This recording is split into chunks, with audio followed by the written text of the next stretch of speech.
Ladies and gentlemen, welcome to the Juicebox Junkies podcast. I'm your host for this episode, Christian Espinoza, joined by Mr. Marty Coleman and Brian Dunleavy. How you fellas doing? Doing fine. It's good to see you guys after a few weeks off.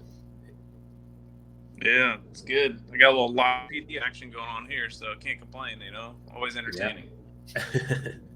So if you are joining us for the first time and haven't figured this out, Juicebox Junkies is a unofficial, unaffiliated Astros podcast started by a group of writers from Climbing Towels Hill, an Astros podcast, or sorry, Astros blog on the Fansided Network. If you're a returning listener, and as Marty said, we did take a little break, but we're back with no shortage of topics to discuss this week. So let's just jump right in.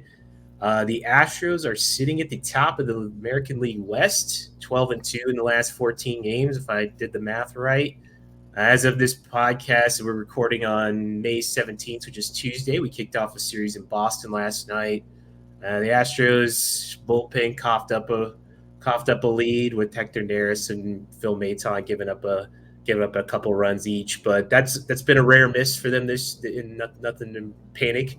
But Chas McCormick, Marty's guy, had a really nice game. Had a home run over the Green Monster. But the big story, obviously, is Jake Odorizzi, the injury he suffered.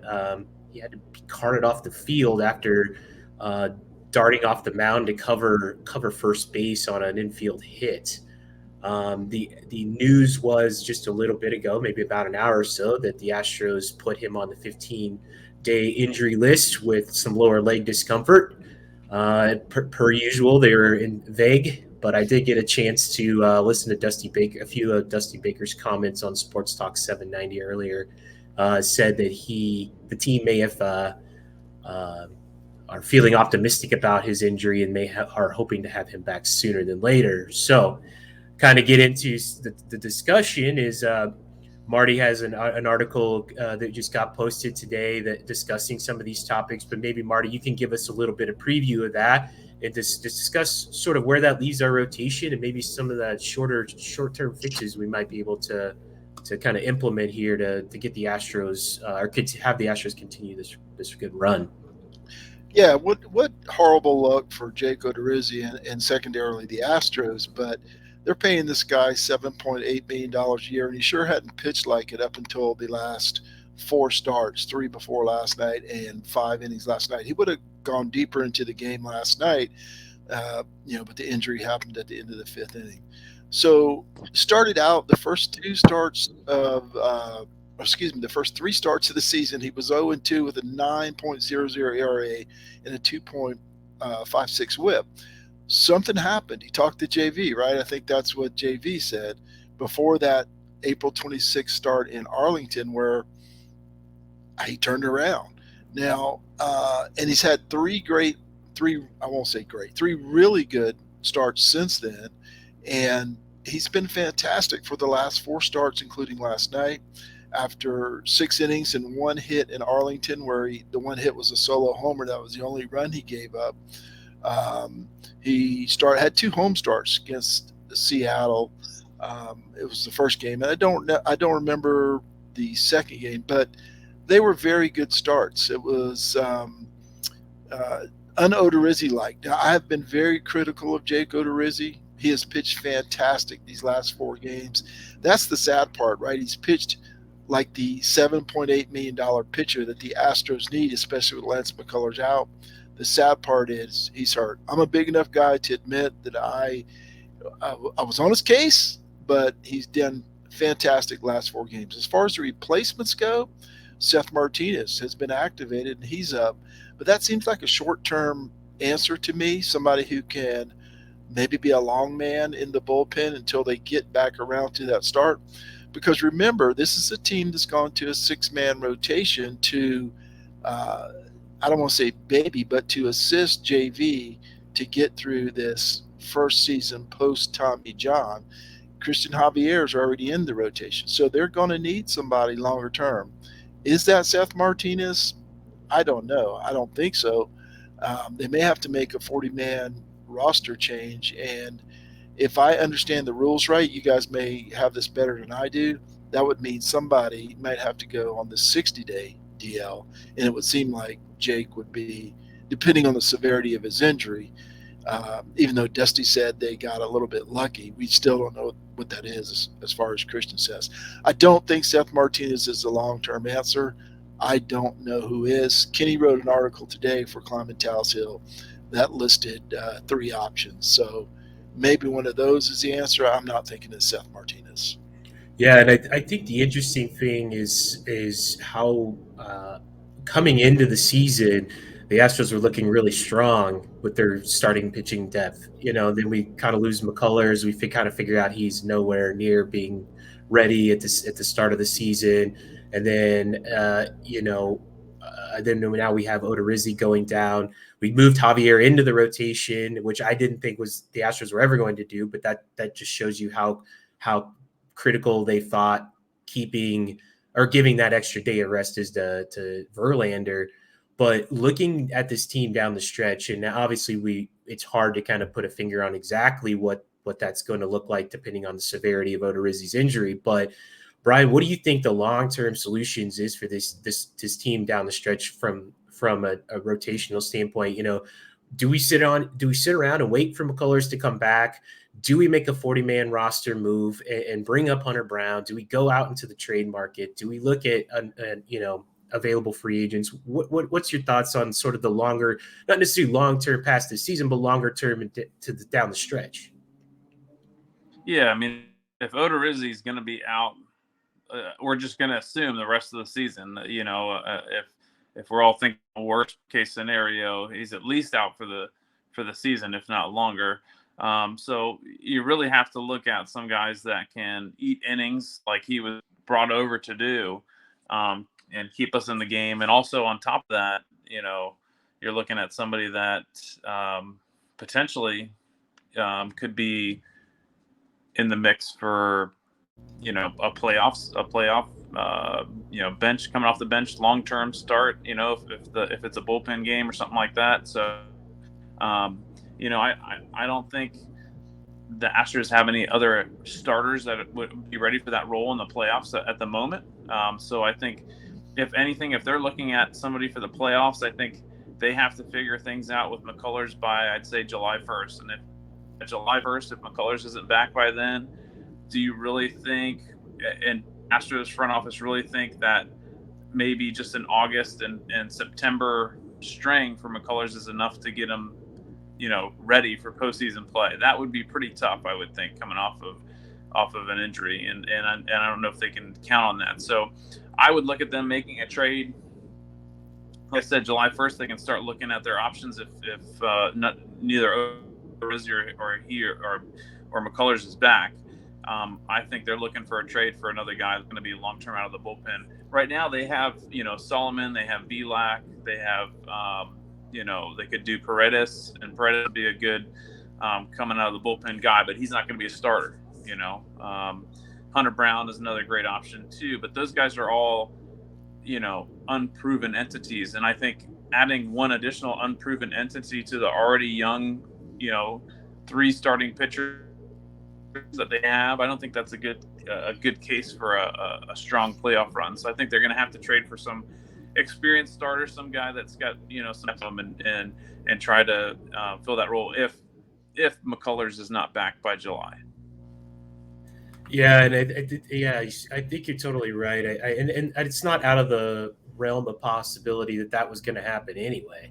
I mean, even with a healthy Jake Odorizzi, this team has shown that they'll go out into the trade market and do something that will kind of set them apart, whether that's Greinke or JV from those respective seasons, or some of the other moves that we made for top tier talent, gave up top tier assets for top tier talent. So this may be in something that's on their radar anyway. They tend to be a team that wants to trade more so than try to sign big names. So moving along, I want to discuss with you guys the catcher situation. Seeing a lot of activity on Twitter. If you follow our blog at Astros CTH for our Climbing Tal's Hill, we post the lineup daily, and I get to see all the comments on all that. And I think one of the big things that that comes up is sort of the black hole of offense that is there with our catchers.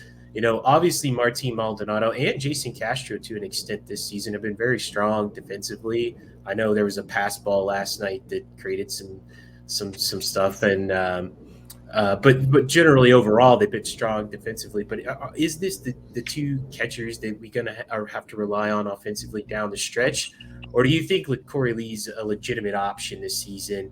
Or do we end up going another direction even yet? Marty, what do you think? What's your thoughts on the catchers and the Astros catchers and the lack of offense there? My initial thought is Corey Lee's not ready. On the other hand, Corey Lee could bat a buck 50 in the majors and be an improvement over, at least statistically, what the Astros have right now. I think Maldonado, me and my boy did a little happy dance when he broke over the 100 mark the other day.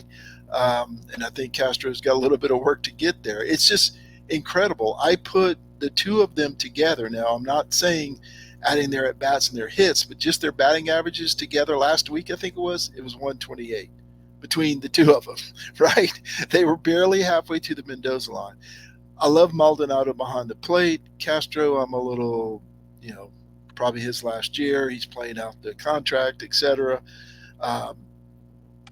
I find it hard to believe these are going to be the two catchers that you're going to go with through the season, and it's mainly from an offensive standpoint. When you had Springer and Correa in the lineup, you could get away with somebody, batting 150, 160 down there. You lose Springer, okay, you still got away with it last year when Maldonado batted under 200. Now you're without Springer and Correa, and I know how well Pena's done, but it's not the same as Carlos Correa yet in the lineup. But the lineup, as we've seen, maybe it's the baseballs to some extent, but it's not the same, 12, 11 runs a game. It's 3, 4, and 5. They're not the same lineup. They can't afford to have somebody. I mean, think about what I just said. If the guy hits 150 or 160, he's doubling the offensive output of what they have now.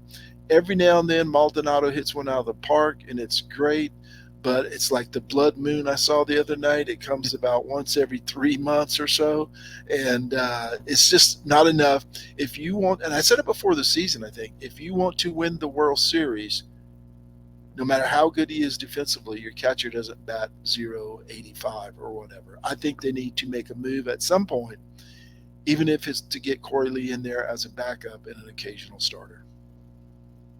Yeah, and I think that a lot of fans, correct me if I'm wrong, but Corey's not on the 40 man, right? He's so you would have to presumably cut somebody or to option somebody to make room for him. But right now in Sugarland, he's batting 221.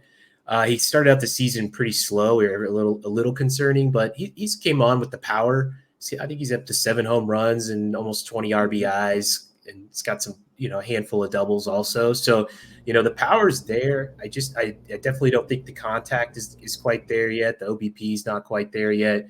So I think you're right. I think we do have to do something. I'm not sure that it's him, but at the same time, even an abbreviated version of a 221 batting average is, it's going to be better than what do you think there, Brian? Yeah, I mean, I was just going to echo just what you said. I mean, he's right now, 7 home runs, 18 RBIs. He's got 5 doubles. He's slugging 435 with an OPS of 705. That is completely different and better than the current state of affairs, where you have Maldonado, and he's slugging 238. He's slugging the average of a bad major league hitter, basically. I mean, that, and his OPS is 438. There's, in my mind, if they found it within themselves at this point of the season, and I know he was a newbie and he's a lot cheaper, but I think Jason Castro is pretty cheap too. If I remember correctly, his contract's pretty low. If you have it to cut Nico Goodrum, who struck out every other bat,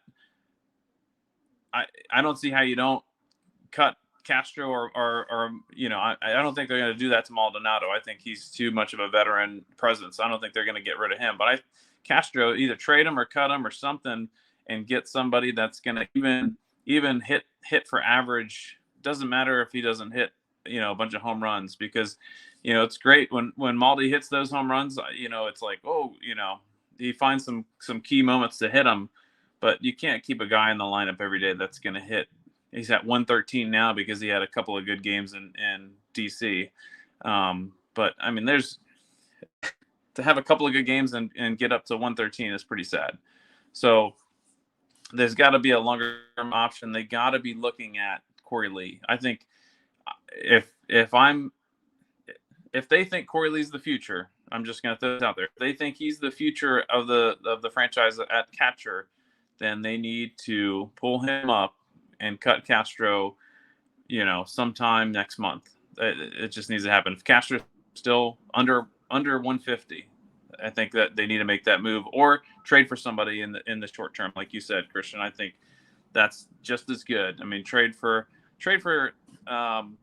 who's the Reds catcher right now? The Reds aren't doing anything anyways. They lost throwing a no-hitter. I mean, come on. So trade for somebody that's going to at least hit a decent average, and still I don't think you get that much return on defense and that sort of thing when you're losing out on all these potential hits, RBIs, what have you. And the bottom right now, it's the bottom two spots in the lineup. Yeah, I mean, I think you could look at it from a very analytical standpoint to say, well, do you at least break even on the amount of runs scored versus the amount of runs saved? It's like you're costing us runs now. Is the amount of times is you've popped out or whatever. But the other thing too is that I think is that you brought up is if the Astros believe Corey Lee is the future, and there's some kind of itch or something that I have that is like I'm not sure they really do feel that way. They don't really. I mean, they're not going to talk down on a guy in their own organization, but at the same time, he's not a top tier, absolute, surefire big deal, right? Like he's our top prospect, but in the grand scheme of top prospects in the league, he barely cracks it. So that's not a detriment to him or anything, or to say he isn't going to be good. But the other thing is, like, if we could package him with somebody else and find a better option, even at a different position, where we're able to create more production at first base or center field or a corner outfield position or something like that, I think that's something you got to look at and maybe consider too. I don't know. That's something I just going back and forth with somebody on Twitter, and it may not be a realistic option or one that they're really interested in. Maybe they do believe in Corey Lee, but Corey Lee would be a nice piece for a trade package for starting pitching or something that's really, really going to push us over. So I don't really know if there's a really good way to handle this other than just maybe hope and pray or anything like that. So, and I'll even throw out there, I just looked it up, right now. I mean, you're talking about the worst team in baseball, the Reds. Tyler Stevenson's their catcher. He's hitting 324 right now with 4 home runs and 19 guys.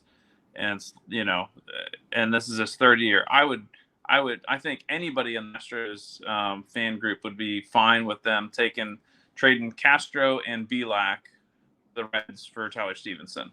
I mean, this is his third season. He's a young guy. He's 25. His major league average is 292. So he's got experience just a little bit, but he's going to get a lot more bang for your buck. Just throwing that out there. Yeah, that makes a lot of sense. So moving on to a little more fun, interesting, I guess, betting kind of question, but for you gamblers out there, but popular Houston figure Mattress Mack bet $3 million at 10-1 odds with Caesars and then another $1 million with 12-1 odds with WinBet that the Astros will win World Series. So we are a little over a month into the series, or into the season, about 36 games down, which is about almost a quarter of the games. Are you betting $4 million on the Astros to win the World Series, Mr. Marty Coleman? What do you think? What are you going to do with your $4 million? I've had this conversation with my son, um, and my wife on different things, but I've said, if I had $100 million, I can't imagine betting 4 million on a baseball team. Right now, would I bet 1,000 or 10,000 or maybe even 100,000? Sure, but my wife and I, try and figure out how much money this guy must have for all these bets he puts in. So who knew there was so much money in mattresses, right? I mean, who had any idea? I'm over here investing in Bitcoin, trying to get rich quick, and this guy's selling mattresses and can bet millions of dollars on various games every year. No, I would not. I wouldn't bet it on the Astros, especially in baseball. Maybe something that in baseball is, it's we joke about this, but you guys play college ball. Your team could lose to anybody at any time. If they've got, heck, you wouldn't think you'd lose to Old Dominion if you're Clemson, but if they got JV on the mound, as they did one time in the regional, that could be a whole. All it takes is one pitcher, you know. But so in baseball, it's a crapshoot. It's not football, and it's certainly not basketball. It is a crapshoot. No, I would not do it. But the man's getting a ton of publicity, and he's going to sell more mattresses. But no, not me, man. If I had $4 million, probably another house is what Let me ask you this: what would the team itself, its current makeup, its rotation, its everything, and you had all the dollars in the world to make this trade? What would the team have to do today that you've seen up through these 36 games to give you confidence that this was a sure bet to win the World Series? trade Jose Siri. No, that was for Kenny. That was for Kenny. We're checking to see if Kenny's listening. Uh, I don't think there's anything you could do in baseball, because I wouldn't even bet on, let's say, the Dodgers with their rotation and their team, that amount of money. Would I bet some amount on the Dodgers? Sure. Um, yeah. And the Blue Jays, probably.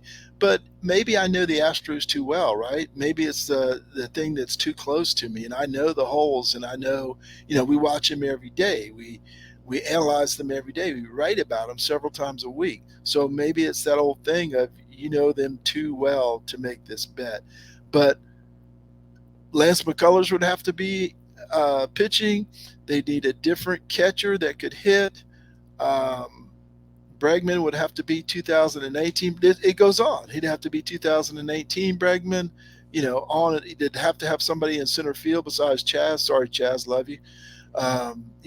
It goes on and on and on. And preferably they wouldn't have a 38-year-old left fielder, or however old Brantley is. I know he's still hitting, but you get my point, right? I'm an Astros fan, but I still am objective enough to see they got some holes compared to other teams around the league. Can they still win the World Series? Absolutely. I'll be pulling for them. I'm not betting $4 million on them. Brian, you got $4 million. What are you going to do? 10-1, 12-1. This Houston Astros team that we've seen for 36 games. What are you going to do?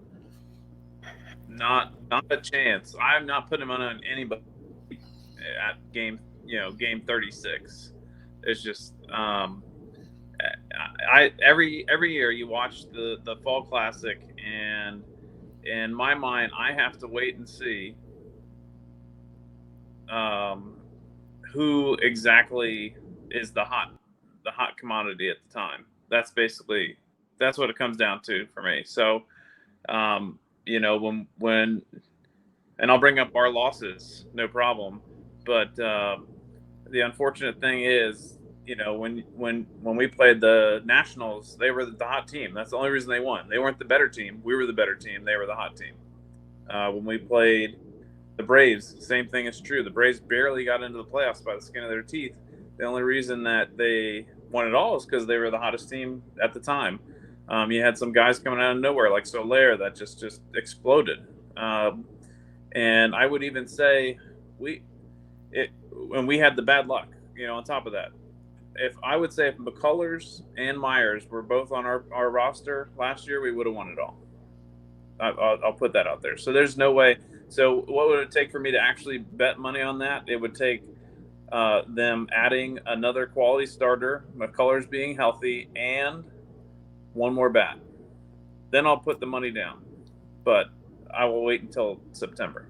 Yeah, I'm on the same page with you. I bet I like doing some sports betting. I'm nothing crazy, but I definitely, when this playoffs come around, I like to just throw the money on the Astros. You never know what's going to happen, right? But to look at this team as it is through 36 games, I have $4 million. Even if it's Marty's $4 million, I don't know if I'd have the heart to do it right now. Like you said, I think they need another bat. Like, I want them to go do something big. Let's if you're gonna do something, let's make it happen. Let's get somebody who will have team control for a few years, like a really needle mover. I'm thinking like Brian Reynolds, center field, Pittsburgh Pirates, somebody like that who's really gonna inject some life into this offense. We've had the same kind of core for a while. I think people underestimate the Astros because that core's been together for so long, and we've been to a lot of World Series and we haven't won every single one of them. But at the same time, you inject some life like that into the lineup, like a Brian Reynolds or some guy who can hit 324 with some power and things like that. I think it's going to turn that. This team would look very unstoppable. Obviously, starting pitching is always a premium. This last season or this last World Series kind of proved that, how quickly even young, strong, generally consistent guys have been. Once the playoffs happen, you've got to be able to find three good guys to just completely lean on at any given time, whether it's on 3 days rest or whatever. You just have to have it. And so I think you do have one of those in Verlander. I think if McCullers came back, you have that, and then maybe Fromber or Luis Garcia. I think you maybe have one of those guys that could do it. I think Urquidy would be the odd man out, in my opinion. If you're going to start trading for starting pitching, you package him with somebody and exchange for a more veteran arm. Not a detriment to his talent by any stretch, but yeah, I think if you make a big starting pitching move, a big bat, I'll bet $4 million right now. So, right, not today. I mean, unless it's 36 games in, I don't feel confident. So, well, and it seems like the Padres want to do everything that they can to get rid of Eric Hosmer. I would have no issue with them adding him at first base for one of those guys you just talked about. I mean, he's hit 350 right now. He's one of the leaders in average with four home runs, 24 RBIs. I mean, there's guys out there I think that teams want to get rid of. We got to add one to the mix somewhere. Yeah. You're going to hurt a lot of feelings if you. I was going to say, you suggest benching or trading Yuli Gurriel. The Houston fans will revolt. I love Yuli Gurriel. I love Yuli. If he can get back to his form, unfortunately, all the playoffs last year, I was waiting for him to hit that big home run that he usually hits, and it never happened. So I love Yuli. I love me some Yuli. He's one of my favorite players on the team, but he might not be the guy to take us all the way. He might be a great spot start. I've done my best, Brian. I wrote about him. He went 7 for 13, hit 2 home runs. I wrote about Siri and Chaz. They each hit a home run. I haven't braved the Maldonado Castro story yet because the expectations are too high. Well, I appreciate everything, your opinions and stuff today. We talked a lot of stuff today, so look forward to us continuing to put these out. I think Marty put together a Twitter poll that people seem to kind of favor podcasts more, but we'll still wave in some Twitter spaces so we can actually hear from you guys and to kind of give you an opportunity to chat with us directly. But until then, you can follow us on climbingtaleshill.com for all of our writing articles. You can follow us at Juicebox Junkie Podcast on Twitter. Our Twitter handles are at Astronomic1 for Marty, at JAZ_E24 for me, and at B Dunleavy5. Thank you so much, and thanks for listening. Next time, fellas. Thanks. Take care, fellas. Yeah, take it easy.